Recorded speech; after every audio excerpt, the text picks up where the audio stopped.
To the surprise of absolutely no one, Lowry remained reasonable in most of her interactions with her former co-star, and Evans did the exact opposite. To say these ladies' lives went in different directions in the years since would be a massive understatement. These days, Kail is still raking it in as a reality star, best-selling author, podcast host and entrepreneur. And what about Jenelle's loser husband, David Eason? Well, he's as racist and useless as ever, and it's looking more and more like the feud with Kail was the highlight of his miserable life. You see, Jenelle was the breadwinner for most of her marriage, and David has never really done much to earn his keep.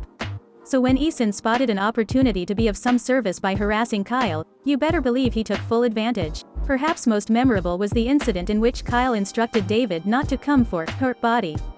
Eason, of course, saw this opportunity for further bullying and seized it immediately. I feel sorry for anyone who ever came for your body, he wrote on Instagram. Trust me, I wouldn't touch you with a 10-foot pole, he continued, adding an elephant emoji in case anyone missed his meat. Jenelle was silent at the time, no doubt looking on with pride as her idiot henchman went after her biggest rival. But now that she's trying desperately to rebuild her reputation, she's decided to explain the situation in a way that's convincing to absolutely no one. Jenelle went on to say that David would never engage in any fat shaming, as he's packing a few extra pounds himself. He's not the skinniest guy and he knows that, Jenelle said. She went on to argue that David was merely lashing out because Kail started the conflict by criticizing him on her podcast. He was trying to say something to hurt her feelings because she was doing the same through her podcast, Jenelle said. And David felt like he didn't have a voice. Obviously, Jenelle still hasn't apologized to Kail, and we're sure she has no intention of doing so.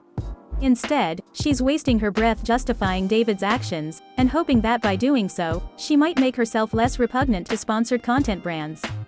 Spoiler alert, it ain't happening.